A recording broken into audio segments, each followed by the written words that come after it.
का जो खर्चा आया वो अराउंड चल चुकी 2,15,000 या 2,16,000। अब मेरे को इस गाड़ी की आधी रात को भी मैं किसी को सेल करना चाहूँ तो मेरे को मिल जाए। इस गाड़ी को आधी रात सेल करने जाओ, इसके पैसे नहीं मिलेंगे। उसकी रीसेल वैल्यू उस गाड़ी के अभी इसी साल जिस 4-5 महीने पहले कंपनी ने वैल्यू लगाई थी, गाड़ी लूँ कैसे। मैंने क्रेटा खूब देखी, मेरे को सारी भुगती हुई मिली, स्पेयर पार्ट्स की कोई दिक्कत नहीं, रीसेल वैल्यू नहीं गिरती। और एक जो प्रीमियमनेस कि आदमी इतनी महंगी गाड़ी लेके एक वैगन आर वाला शुंप करके निकल गया और अपन कोने पे खड़े हैं हज़ार लैम्प चालू करे। सही बात, कितनी बड़ी दुख की बात है। जय श्री राम सभी को, मेरा नाम है श्रीराम। स्वागत करता हूँ आपका आज की इस वीडियो में, जहाँ पर आज की इस वीडियो में मैं आपके लिए ऐसी गाड़ी लेकर आया हूँ जो कितनी ही चल जाए भैया, ना उसकी डिमांड घटती है, ना उसका मेंटेनेंस बढ़ता है, ना उसकी रीसेल वैल्यू टूटती है। और अगर ये सारी चीज़ें किसी गाड़ी के अंदर मिल जाए तो वो गाड़ी नहीं, फिर वो भाई देवता है। आँख बंद करके उसको ले लेनी चाहिए। आज हम आपको ऐसे ओनर से मिलाने वाले हैं जिनके पास टाटा की हेक्सा थी। ऑलमोस्ट 70,000 किलोमीटर हेक्सा को चला दिया, लेकिन 6-7 साल के अंदर ही देना पड़ा। क्यों? क्योंकि वो गाड़ी घर के अंदर कम और वर्कशॉप के अंदर ज़्यादा रहती थी। ऐसे ओनर जब गाड़ी के ऊपर 9 से 10 लाख रुपए का डेप्रिसिएशन का लॉस खा के जब अपनी गाड़ी बेचते हैं और उसके बाद में ऐसी गाड़ी लेकर आ जाते हैं और अभी तक लाख किलोमीटर चलाने के बाद भी एकदम संतुष्ट रहते हैं, तो उनकी कहानी जानते हैं आखिर कैसा क्या उनका एक्सपीरियंस है और क्या दिखावे से ज़्यादा प्रैक्टिकलिटी ज़रूरी है या फिर नहीं है। तो भाई सबसे पहले तो ये लाल कलर ही आपको यूनिक सा लग रहा होगा क्रेटा के अंदर, क्योंकि क्रेटा अधिकतर अपन ने या तो देखी व्हाइट, फिर सेकेंडली सिल्वर कलर में दिखा होगा और थोड़ा सा फिर क्रेज जो है ब्लैक कलर का भी आने लग गया था। और नन अदर देन ये गाड़ी है अपने दीक्षांत भाई की, जिसकी मैंने आपको हेक्सा दिखा रखी है बहुत बार। और भाई वो गाड़ी ऐसी है, उसकी हमने बेचने वाली भी वीडियो बनाई थी कि दैट सेलिंग आर हेक्सा। और उस गाड़ी के ऊपर जो लॉस खाया है वो ऑलमोस्ट 9 से 10 लाख रुपए का खाया है, क्योंकि भाई वो गाड़ी समथिंग कुछ 22 से 23 लाख रुपए की पड़ी थी। और फिर जब बेचने गए उसको तो कोई 3 लाख, कोई 4 लाख, कोई 5 लाख ऐसे बढ़ा था। फाइनली वो किसी बाहर जो है किसी इंडिविजुअल आदमी को 9 लाख रुपए में निकाली।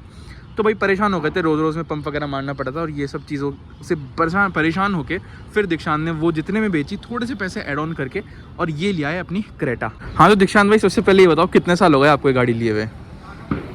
साल तो नहीं हुए, अभी तो कुछ महीने ही हुए हैं। कितने महीने हो गए? अराउंड 6-7 मंथ्स हो गए। 6-7 मंथ। तो यार लोग बाग अगर हेक्सा को देखते हैं तो इतनी बड़ी JBL की स्पीकर्स मिल गए, उसमें 7 सीटर हो गई, इतना पावरफुल इंजन, 19 इंच के अलॉयज वगैरह, ये सब छोड़ के आपने छोटे अलॉय व्हील ले लिए, छोटा इंजन ले लिया। तो यार ये डिग्रेड क्यों किया आपने? डिग्रेड नहीं, ये अपने सेगमेंट में उस टाइम में अगर प्राइस पॉइंट से कंपैरिजन करा जाए तो ये भी मेरे हिसाब से अराउंड 17-18 लाख की आती थी और वो भी 20-21 लाख रुपए की गाड़ी थी। अच्छा, मतलब 3-4 लाख रुपए का फर्क था दोनों गाड़ियों में। हाँ, मेजरली अगर अपन देखें, जैसे बोलते थे कि क्रेटा जब ये लॉन्च हुई थी तो इसके अंदर यही हुआ था कि XUV 700 आती थी, उसके अंदर 400 आती थी। वो उस टाइम शायद अराउंड 17 या 18 लाख रुपीज की आती थी और उसी वो 7 सीटर थी। ये 5 सीटर में लॉन्च हुई थी इतने रुपए के अंदर। तो ये लेने का यही रीजन क्यों था? XUV भी ले सकते थे आप, एक्सा बेच के चलो भाई इनोवा ले लिया, कुछ ले लिया। टाटा, फिर वही टाटा के पार्ट्स ही नहीं मिलते, स्पेयर पार्ट्स अवेलेबल ही नहीं है। अच्छा, आप मतलब अपन आफ्टर मार्केट तो भूल जाओ, अपन को शोरूम में भी नहीं मिल सकते। अच्छा, मतलब शोरूम सर्विस। तो आपकी तो वर्कशॉप ही जाती थी बाहर, कभी आपने छिड़वाई नहीं? मैंने कभी नहीं छिड़वा। मेरी गाड़ी में नो डाउट ऐसे कोई इशू नहीं था। मेरे गाड़ी में भाई मेरी रेटिंग कम थी जाए तो जैसे इसमें 1600 सीसी का इंजन आता है जिसके सब फैन है, उसमें भी 2200 सीसी का वेरिकोर इंजन है जिसका मैं भी फैन हूँ। लेकिन एक अपन देखा जाए तो ये उतनी हल्की है, उतनी लाइट वेट है। सारी चीजें अगर अपन देखा जाए तो पावर में तो मेरे को ऐसा नहीं लगता, मेरे को ज्यादा ऐसा लगता है कि उससे ज्यादा पावरफुल ये है पिकअप के मामले में। अच्छा, हेक्सा से ज्यादा पावरफुल लगती है? हेक्सा से टॉर्क ज्यादा है इसके अंदर, जो लपक है वो ज्यादा है नो डाउट। लेकिन हाँ, उसके अंदर थोड़ी सी ऐसे महसूस होता है कि उसमें ताकत ज्यादा थी गाड़ी में। लेकिन ठीक है, उसके अपने प्लस पॉइंट है। मेरे को एक प्रैक्टिकल गाड़ी चाहिए थी जो मेरी डे टू डे लाइफ में मेरे को कोई हैसल फ्री रहूंगा। अच्छा, कोई प्रॉब्लम नहीं है? कोई प्रॉब्लम नहीं है, क्योंकि मेरे पास इससे पहले पुरानी वाली वरना थी जो ट्रांसफॉर्म से पहले आती थी। मैंने 2 लाख किलोमीटर चलाई और फिर वापस नई वरना ही लिया। क्यों? मेरे को हुंडई से शुरू से ही है कि भाई हुंडई में क्या ये पीस ऑफ माइंड है, एक तो आफ्टर सेल्स की कोई दिक्कत नहीं, स्पेयर पार्ट्स की कोई दिक्कत नहीं, रीसेल वैल्यू नहीं गिरती, और एक जो प्रीमियमनेस हुंडई अपन को देता है वो कोई गाड़ी देती नहीं है। तो मेरा ये था। और क्रेटा भाई शुरू से घर में भी थी, और जिस टाइम एक्सा ली थी उस टाइम ऐसा मन था कि क्रेटा लेते हैं, लेकिन उस टाइम में ये मन था कि भाई कोई बड़ी गाड़ी ले लेते हैं। उस टाइम में खूब बोला था इनोवा ले। तो ये चली हुई कितनी आपकी, जो जब आपको हेक्सा बेचनी थी, हेक्सा बेचने से और अपनी क्रेटा लेने के बीच का जो सफर था वो पूरा एक्सप्लेन करो कि आपको क्या क्या चैलेंजेस को बेचने में आए और ये कैसे फिर ये गाड़ी मिली? चैलेंजेस तो ऐसे आए कि मेरे को पहले तो क्या था कि मेरे को गाड़ी लेनी थी या तो ग्रैंड विटारा हाँ हाँ या फिर मेरे को लेनी थी क्रेटा पुरानी, हाँ हाँ। क्योंकि पेट्रोल में तो फिर वही मेरे पास जैसे अभी वरना पेट्रोल है। तो नई वाली क्रेटा के लिए क्यों नहीं सोचा? नई वाली क्रेटा के लिए इसलिए नहीं सोचा कि अगर मेरे को लानी थी तो मेरे को लाना था डीजल। हाँ हाँ अब उसमें पेट्रोल क्रेटा का ऑलरेडी वरना में जो 1.5 आता है वो मेरे पास है। अब अच्छा। उसके अंदर वो एवरेज नहीं अपन एक्सपेक्ट कर सकते डे टू डे लाइफ के अंदर, हाँ, हाँ। जो अपन को एक डीजल गाड़ी दे देती है। सही बात है। ठीक है, और फिर नई गाड़ी का डेप्रिसिएशन, और मेरे ये ट्रैफिक में चलनी थी, हाँ, हाँ। लड़के भी चलाते हैं, ड्राइवर भी चलाते हैं। हम्म। एक मेरे पास ऑलरेडी स्पेयर में मेरे पास एक व्हीकल है जो भाई हम कहीं बाहर जाते हैं, वैसे तो हमारे गाड़ी की रनिंग इतनी नहीं है एक्चुअली। और फिर क्या है कि उस पहले मेरे ये था कि भाई मैं गाड़ी लूँ कैसे। मैंने क्रेटा खूब देखी, मेरे को सारी भुगती भी मिली। हाँ, हाँ, थोड़ा हाँ। गाड़ियों के बारे में मैं भी समझता हूँ, हाँ, लगभग सारी भुगती भी मिलती थी। हाँ, हाँ। और फिर दूसरी बात की भाई ठीक है, ग्रैंड विटारा का एक बार पूरा फिक्स भी हो गया था। तू भी मतलब ये जो जानता है। क्रेटा सेल्टोस वगैरह आपको जो आफ्टर मार्केट मिलती थी, अधिकतर डीजल के अंदर भुगती भी मिलती थी, डीजल अच्छी तरीके से सेल्टोस तो मेरे को चलेगी। मिली नहीं मेरे को हाँ, हाँ। इतनी कोई। हाँ। और जो मिली वो फिर बहुत एक्सपेंसिव थी, उससे अच्छा तो फिर नए लेने में ज्यादा फायदा था। अच्छा, मतलब कोई इतना 2-3 लाख इतना रुपए- बढ़िया रीसेल वैल्यू है इन गाड़ियों की। हाँ, मतलब 2-3 लाख रुपए कोई फिर आदमी मायने नहीं रखता, ये आप भी समझते हो। कि मान लो कि आज कोई रीसेल वैल्यू में डीजल गाड़ी के क्रेटा के 16 लाख रुपए मांग रहे हैं और वो नई 18 लाख में आ रही है हाँ, हाँ। या 19 में आ रही है, तो फिर वो नहीं लेगा, वो क्यों पुरानी पे जाएगा। हाँ, हाँ, पहली बात। और डीजल मेरे को नहीं तो लेनी ही नहीं थी, हाँ, हाँ, क्योंकि वही डेफ की, रीजनरेशन की और इन सब की प्रॉब्लम आती है उसमें। हाँ, हाँ। एक टाइम बाद तो कंफर्म आती हो, चाहे हम्म। कुछ भी कर लो आप। हम्म। तो उसको मैं देखते हुए मेरी ग्रैंड विटारा पूरी फाइनल हो गई थी। मैं बेस के ऊपर वाला वेरिएंट ले रहा था, पूरी हाँ। जच गई थी। हाँ, हाँ। लेकिन फिर क्या है कि एक ये क्रेटा मिल गई, 2 मिली थी एक्चुअली, लेकिन वो एक ऑटोमेटिक थी, वो भी थोड़ी ज्यादा चली हुई थी, उसका कोई रिकॉर्ड नहीं था। इसका पूरा रिकॉर्ड मिल गया मेरे को, हाँ, हाँ। सारी चीजें मिल गई। हाँ। मैं कम से कम इस गाड़ी को 1.5 महीने से देख रहा था। हाँ, हाँ। फिर मेरे को लगा कि यार ये गाड़ी ज्यादा सही है, हाँ। एक साथ दे देंगे, उसके पैसे बचेंगे, उसमें गाड़ी ले आएंगे। मतलब आपकी जेब से कुछ जा नहीं रहा। हाँ, मेरी जेब से पहली बात तो कुछ जा नहीं रहा, और फिर दूसरी बात मैं इसको आराम से, मेरी पुरानी वाली जो वरना थी वो भी मैं सेकंड हैंड लाया था, हाँ, हाँ। उसको आराम से चला के, हाँ, और नहीं लाने गए थे लेकिन पुरानी गाड़ी मिल गई है, हाँ, हाँ, उसको आराम से चला के बेचा, तो उसमें कोई दुख नहीं हुआ। वो इतने रुपए दे गई, इतना साथ दे गई, उसमें कोई दिक्कत नहीं हुई। मैंने ये सोचा कि यार इस गाड़ी की जो वैल्यू है, एक तो हेक्सा को कोई खरीदने के लिए तैयार नहीं, हाँ, हाँ। सबसे बड़ी बात। सब बोलते हैं कि सर ये सफारी, हेक्सा और ये जितनी भी गाड़ियां हैं ये शौकिया लोग बागी लेके जाएंगे। हाँ। अगर अभी हम आपसे ले लूंगा तो मेरी तो ये गाड़ी एक तरीके से डेड स्टॉक है। हाँ, मेरे इन्वेंट्री के अंदर ये इतने पैसे चढ़ जाएंगे, हाँ। और बस ये खड़ी रहेगी। बिकने में तो कल भी बिक जाए, हाँ। और नहीं बिके तो 2 साल तक खड़ी रहेगी। हाँ, हाँ, हाँ। तो मैंने कहा यार जो भी है, फिर उनने रीसेल वैल्यू इतनी घटिया लगाई जिसकी कोई हद नहीं है। ग्रैंड विटारा का भी एक मेजर ये फर्क था कि उनने रीसेल वैल्यू नहीं लगाई गाड़ी की। नहीं तो हो सकता है उसी दिन ग्रैंड विटारा फाइनल हो जाती है और ग्रैंड विटारा घर आ जाती। तेरे को याद है अपन शोरूम भी गए हाँ, थे। तो उन्होंने कितनी वैल्यू लगाई थी अपनी एक्सा उस की? टाइम मारुति वालों ने? लास्ट लगाई थी 745 या 750 ऐसे करके कोई वैल्यू लगाई थी लास्ट। हाँ। शुरू हुए थे वो 6 साढ़े 6 से, अच्छा। और उनने लास्ट 7.5 करी थी। हाँ, हाँ। और उसके अंदर बोल रहे थे कि सर हम आपको ग्रैंड विटारा में डिस्काउंट नहीं देंगे, ये नहीं देंगे, मतलब कई बातें हो रही थी। हाँ, फिर वो होता तो उसी दिन डिसीजन हो जाता, फिर वो डिसीजन पोस्टपोन। हाँ। फिर ऐसे कर करके मेरे को ये गाड़ी पसंद आ गई, मिल गई। फिर मैंने सोचा कि यार, और मेरे को फिर क्या है, एक हेक्सा का बायर भी मिल गया। हाँ, हाँ। फिर मैंने हेक्सा सल्टा दी और मैं ये गाड़ी लिया। अब मेरा इसका पीस ऑफ माइंड है, मैंने इसको आराम से 16-17 हज़ार किलोमीटर से ऊपर चला दी। मैं 84 ये ऑलमोस्ट 1 लाख किलोमीटर ही होने वाली है। आप 84 समथिंग पे लेकर आए थे। 84 पे मैं और ये ऑन रोड अपन को कितने की पड़ गई रजिस्ट्रेशन सहित? रजिस्ट्रेशन सही तब मेरे को ऐसे तो याद नहीं है, हाँ। लेकिन अराउंड मेरे को 9.5 लाख रुपए समथिंग। तो 9.5 लाख रुपए उस टाइम पे, मतलब ये गाड़ी 18.5 कुछ में आया करती थी, और सब भी 9.5 लाख रुपए में आराम से निकल गई।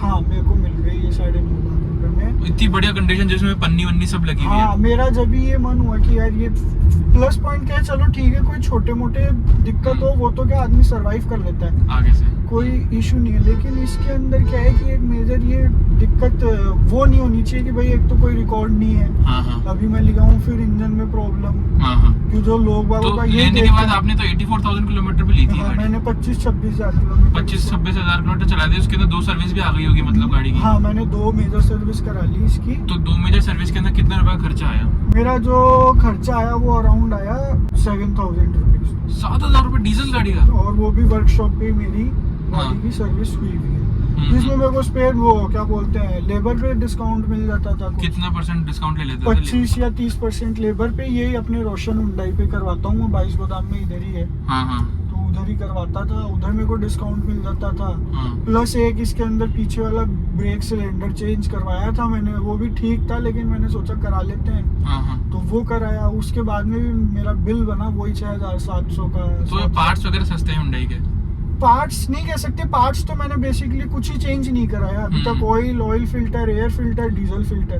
डीजल फिल्टर भी इस बार चेंज हुआ है, इससे पहली वाली के अंदर नहीं हुआ था डीजल फिल्टर। और अगर अपन बात करें तो आपकी ऑलरेडी फैमिली के अंदर क्रेटा वगैरह है कई लोगों के पास। हाँ, उनकी एक क्रेटा है जो 2016 का मॉडल है, जो फर्स्ट क्रेटा आई थी घर के अंदर, वो चल चुकी है अराउंड 1,85,000। अच्छा। और एक क्रेटा है जो हेक्सा के जस्ट 6 या 7 महीने पहले आई हुई है। हाँ। वो 1.4 है एस मॉडल। वो अराउंड चल चुकी 2,15,000 या 2,16,000 उसकी रीसेल वैल्यू। हाँ। उस गाड़ी के अभी इसी साल जिस 4-5 महीने पहले कंपनी ने वैल्यू लगाई थी, केवल लगाई थी, उससे कोई अभी तक नेगोशिएट नहीं किया। हाँ। थोड़ी प्राइस इतने में नहीं देंगे वो। उसने लगाई थी 7.5 लाख रुपए। अच्छा। 7,35,000 रुपए, 1.4। और लाख रुपए का मार्जिन तो कंपनी में लेके चलती हाँ, है। और वो 2,15,000 किलोमीटर चल चुकी, मतलब उस टाइम 2 लाख क्रॉस कर चुकी थी वो। बताओ, 2,15,000 किलोमीटर चली हुई गाड़ी के 7.5 लाख रुपए के लगभग। और वो आज सेल्टोस लिया है। लेकिन आज भी उनका मन क्रेटा पे ही तो है। लेकिन आज भी मेजर फर्क ऐसे पता चलता है जैसे सस्पेंशन थे। हाँ। अब पुरानी वाली वरना के भी ऐसे थे, नई वाली वरना के नहीं है, स्टिफ कर दिए। हाँ। सेल्टोस के नहीं है, स्टिफ कर दिए। क्रेटा हाँ। के नहीं है, स्टिफ कर दिए। हाँ। हाँ, उसका पॉजिटिव ये है कि अपन को हाईवे पे बढ़िया पकड़ मिल जाती है। हाँ। लेकिन मेरे हिसाब से जो ये गाड़ियां थी ना, हाँ। वो नो डाउट बहुत बढ़िया गाड़ी थी, अभी भी बहुत बढ़िया आ रही है। लेकिन ये गाड़ियां ओल्ड इज गोल्ड। इससे कॉम्पैक्ट भी कर दी शायद। और तो कुल मिला के आप ये सजेस्ट करते हो कि अगर अब आपको कोई गाड़ी लेनी हो तो आप टाटा की सफारी हो गई या हेक्सा वगैरह इन सब पे तो नहीं जाओगे अगर वापस भी आ जाएगी तो? मैं तो उस टाइम भी खिलाफ था, लेकिन भाई हेक्सा के लुक्स वगैरह ऐसे हो गए, बस वो मिल रही थी और वो सडन हुआ था डिसीजन। हाँ। और सडन डिसीजन हमेशा खराब होता है। खराब होता है, थोड़ा सोच के लेना चाहिए। हाँ, हफ्ता भर किसी चीज को सोचना चाहिए, फिर काम करना चाहिए उस बारे हाँ, में। वो वाली सी ही। तो अब इस गाड़ी की क्या क्या खूबियां हैं जो आपको अच्छी लगती है और क्या क्या नेगेटिव्स वगैरह हैं जो आपको? माइलेज, कंफर्ट, हर चीज। मतलब इसमें गाड़ी में मैं एक भी ऐसा नेगेटिव पॉइंट नहीं बता सकता मेरे हिसाब से कि मेरे को इसमें ये नेगेटिव लगा। बाकी सब पॉजिटिव है। स्पेस अच्छा है, माइलेज बहुत बढ़िया है, पिकअप बढ़िया है, कंफर्ट है, कोई रैटलिंग नॉइज नहीं है। और सबसे बढ़िया बात है कि गाड़ी जो आप लेकर आओ ना ऐसी होनी चाहिए प्री ओन्ड गाड़ियों के अंदर तो कि जो 50-60 हजार ज्यादा में निकल सके। हाँ, अब मेरे को इस गाड़ी के आधी रात को भी मैं किसी को सेल करना चाहूँ तो मेरे को मिल जाए। इस गाड़ी को आधी रात सेल करने जाओ, इसके पैसे नहीं मिलेंगे आपको। डस्टर के मतलब एक वो है कि कुछ इसके स्पेयर पार्ट्स इसमें कोई लोकल नहीं मिलेगा, कोई ओरिजिनल नहीं मिलेगा। मिलेगा तो रिनॉल्ट पे मिलेगा या जो इसके जेन्युइन जगह पे ही जाना पड़ेगा इसका। आपके हिसाब से गाड़ी का ऐसा डिसीजन होना चाहिए जो गाड़ी आपको जिसके पार्ट्स कंपनी में के अलावा बाहर भी मिल जाए, मार्केट्स भी मिल जाए, कंपनी में भी उसका काम इजीली हो जाए। हाँ। और जिसकी रीसेल वैल्यू इतनी बढ़िया हो कि उसको आप आधी रात को भी बेचने जाओ तो आपके पैसे मिल जाए। तो कुल मिला के जब आपके पास हेक्सा थी तो उसके अंदर क्या क्या प्रॉब्लम्स आती थी जैसे कि डेली लाइफ के अंदर? डेली लाइफ के अंदर उसके अंदर एज सच पहले कोई प्रॉब्लम नहीं है। एक तो उसका माइलेज, हाँ। एक उसका स्टीयरिंग हैवी। हाँ। मतलब ठीक है, बड़ी गाड़ी थी तो उसकी एक अलग है। हाँ। लेकिन माइलेज ये हो गया, और कह सकते हैं कि अपन उसके जैसे स्पेयर पार्ट्स नहीं मिलते थे। कोई भी एक छोटी पाइप है जैसे वो रिप्लेस होनी है, खराब हो गई तो वो उसकी इजीली नहीं मिलती थी, ऑर्डर लगता था। और अगर आपने वो स्पेयर पार्ट खुला लिया तो उसके कंज्यूमर चार्जेस लगते थे, फिर उसको लगवा लिया, फिर वापस आएगा वो पार्ट, फिर वो बदलेंगे तो उसके अलग और दो, तो या फिर उस गाड़ी को महीने भर खड़ी रखो। मतलब बहुत। और फिर सबसे बड़ी दिक्कत क्या है, गाड़ी मेंटेन आदमी कोई भी कर लेगा। आज पुरानी एम्बेसडर, फिएट, शेवले, कॉन्टेसा वगैरह सब मेंटेन कर रहे हैं। पार्ट्स भी मिल जाते हैं इन जैसी गाड़ियों के जो 2-2, 3-3 या 100 बिकी हुई है। लेकिन सबसे बड़ी दिक्कत ये होती है कि उन गाड़ियों का तो डेप्रिसिएशन नहीं होता। हेक्सा जैसी गाड़ी को कोई लेने के लिए मना कर देता है कि मैं गाड़ी नहीं लूंगा सर। और फिर सबसे बड़ी बात यार, अपन काम धंधे वाले लोग हैं, काम धंधा करें या फिर इन सब चीजों में लगे रहे, बस वो तो वाली पूरा टाइम इन सब चीजों में कंज्यूम हो जाता होगा। हाँ, और एक मेरा ये हो गया कि मैं उस टाइम भी 7 सीटर के खिलाफ था, मैं आज भी 7 सीटर के खिलाफ हूँ। क्यों? कि भाई ठीक है 5 सीटर मोर देन इनफ है, अगर कोई को जाना है तो उसकी 2 ही गाड़ियां जाएगी। आज हम कहीं पे जाते हैं तो हमारी 2 ही गाड़ियां जाती है या हमारी 4 गाड़ियां ही जाती है। अगर सह परिवार सारे जा रहे हैं तो हमारी सारी ही गाड़ियां जाती है। और अगर कहीं जाना है तो 5 से ज्यादा तो आप वैसे भी नहीं बैठ सकते। और 7 सीटर में आपकी वो 2 सीटें वो केवल नाम की सीटें हैं, वो उनकी रेटलिंग नॉइज आती रहती है, चाहे आप फॉर्च्यूनर में बैठ दो। और वो मेरे हिसाब से कोई काम की नहीं लगती मेरे को कि भाई हाँ कि अपन को ये दिया नहीं। आज रोल्स रॉयस भी 7 सीटर आ रही होती। अगर 7 सीटर सेगमेंट इतना बढ़िया होता तो आज बहुत ऊंची ऊंची कंपनियां वो भी 7 सीटर बना रही होती। वो भी 5 सीटर का ऑप्शनल देती है आपको कि आप 5 सीटर लेना चाहो तो आप 5 सीटर। ये लाख किलोमीटर चल गए लेकिन आज तक इस गाड़ी के ना कोई भी शिकायत नहीं है ना? ना किसी भी लीकेज से रिलेटेड, ना किसी एक सिलेंडर छोटा सा है 700 रुपए का, वो चेंज हुआ था। वो भी कोई ऐसे की नहीं है कि भाई खराब ही हो गया था एकदम, वो तो आपने अपने हिसाब से करा लिया भाई हाँ ठीक है। उसके अंदर से थोड़ा ब्रेक ऑयल लीक हो रहा था तो मेरे को लगा कि यार करा लेते हैं। बाकी A to Z गाड़ी। और अगर यहीं पर ही क्रेटा, अगर आपकी हेक्सा 1 लाख किलोमीटर चल जाती है यहीं पर ही, तो वो क्या क्या मेरे 2-3 चीजें आने लग गई थी। एक तो उसका फ्यूल पंप, और जबकि एक ही पेट्रोल पंप से डलवाया है। वो उस गाड़ी के अंदर शुरू से दिक्कत ही थी। और भी गाड़ियां हैं जो अभी भी खड़ी रहती है, उनमें भी दिक्कत आती है। डेल्फी का फ्यूल सिस्टम आता है उसमें, पहली चीज। और दूसरा जो वो तो चलो फ्यूल सिस्टम भी 1-1.5 लाख रुपए का है, उसका पूरा चेंज हो जाता, वो भी कोई चलो नहीं दिक्कत। पहली बात तो पार्ट्स नहीं मिलते। दूसरी सबसे बड़ी दिक्कत ये थी कि उसके अंदर जो ट्रांसमिशन था उसका कोई काम करने वाला नहीं। और उसके ट्रांसमिशन में हल्की हल्की ये दिक्कत आने लग गई थी कि जिस गियर में वो गाड़ी चलनी चाहिए उस गियर में नहीं चलती थी। वो उस गियर में नहीं चल के चलती थी, लेकिन एकदम से डाउन शिफ्ट कर देती थी कई बार। तो ये डर लगने लग गया था कि यार ये गाड़ी अगर, और एक गाड़ी इधर ही खड़ी रहती थी जो अभी नहीं खड़ी इन दिनों, वो डी मोड पे चलती नहीं थी, वो एम मोड पे ही चलती थी केवल। अच्छा। और उसका ट्रांसमिशन बता दिया। एम मोड मतलब मैनुअल मोड, डी मोड पे नहीं चलती। अच्छा वो स्पोर्ट्स मोड को मिला गया? नहीं, वो मैनुअल मोड पे प्लस माइनस करने से ही चलती तो वो स्पोर्ट्स मोड ही तो होता था हेक्सा में। नहीं, स्पोर्ट्स मोड तो ऐसे होता था कि डी से एस पे किया तो स्पोर्ट्स मोड आए, लेकिन उसमें गियर ऑटोमेटिक चेंज होंगे। अच्छा। और आपने प्लस पे पुश कर दिया ना तो फिर मैनुअल हो गया, आपको गियर चेंज करना ही पड़ेगा। अच्छा, तो उस पे चलती थी वो? हाँ, तो वो उस पे चलती थी। सेकंड गियर में उसमें दिक्कत, और उसके बता दिए 2.5 लाख रुपए। ट्रांसमिशन नया नहीं है कंपनी के पास, रिफर्बिश्ड मिलेगा, क्वालिटी चेक किया हुआ। और वो गाड़ी फिर जितने रुपए की उस गाड़ी की वैल्यू नहीं थी उतने रुपए का तो उसमें खर्चा बता दिया, एस्टिमेट 4 लाख रुपए का। तो फिर वो गाड़ी वो आज भी वो बेचारा एम मोड पे चलाता है और कई बार खड़ी तो इसका इंजन आपने गियर ऑयल कब चेंज कराया था हेक्सा का? हेक्सा का गियर ऑयल चेंज नहीं करवाया था, टॉपअप करवाया था। टॉपअप करवाया था उसमें वो 70,000 किलोमीटर चली थी ना? हाँ, उस टाइम में उसका क्या हुआ था, जो अपने ऑयल फिल्टर होता है, ऑयल कूलर होता है, उसकी पाइप हल्की सी लीक करी थी। वो ही एक मेजर रीजन था कि एक इतनी सी पाइप 715 रुपए की, वो पाइप नहीं है टाटा के पास कहीं पे भी।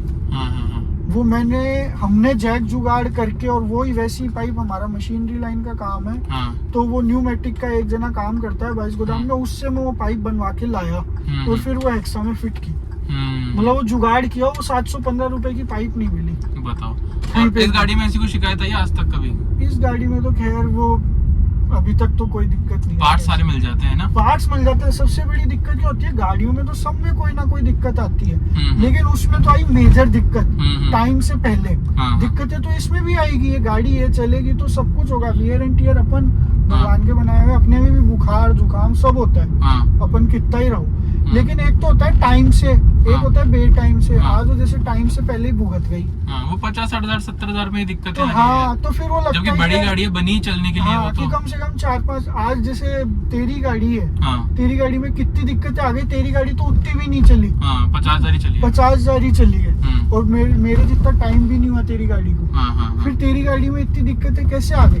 कभी वो नहीं काम करता, कभी कुछ नहीं करता, उसमें इलेक्ट्रॉनिक्स फेलियर है तेरी वाली गाड़ी में मेजर। तो मान ले तू कभी हाईवे पे जा रहा, अपन ने कितनी वीडियो देखी है कि आदमी इतनी महंगी गाड़ी लेके एक वैगनआर वाला शुक करके निकल गया और अपन कोने पे खड़े हैं, हजार्ड लैम्प चालू करे। सही बात। कितनी बड़ी दुख की बात है। आज तक कभी गाड़ी को टो नहीं किया, फिएट से गाड़ी ऑन कर रहे हैं। हेक्सा पहली गाड़ी थी जिसको टो करना पड़ेगा। अच्छा, इसलिए ये गाड़ी लेकर आया आप? फिर जब आपका ध्यान इससे शो ऑफ वगैरह सब ऊपर उठ गया? शो ऑफ मेरा कभी था ही नहीं, मेरे को तो इनोवा क्रिस्टा हमेशा से पसंद थी। मेरी इनोवा क्रिस्टा लेने का मन था, लेकिन घर वालों का हेक्सा का मन हो गया। और इनोवा क्रिस्टा की आज वो रीसेल वैल्यू देखते ना तो कहते हैं कि दीक्षांत एकदम सही बोलता था। भाई ये वाली बात है। आज की इस वीडियो में इतना ही था। होप करता हूँ आप समझ गए होंगे क्यों किसी ओनर ने 23 लाख रुपए की हेक्सा को बेचकर एक प्री ओन्ड अपनी जो है क्रेटा ले ली। तो भाई मिलते हैं किसी ऐसी वीडियो में, जब तक अपना ध्यान रखिए, सुरक्षित चलिए, धन्यवाद।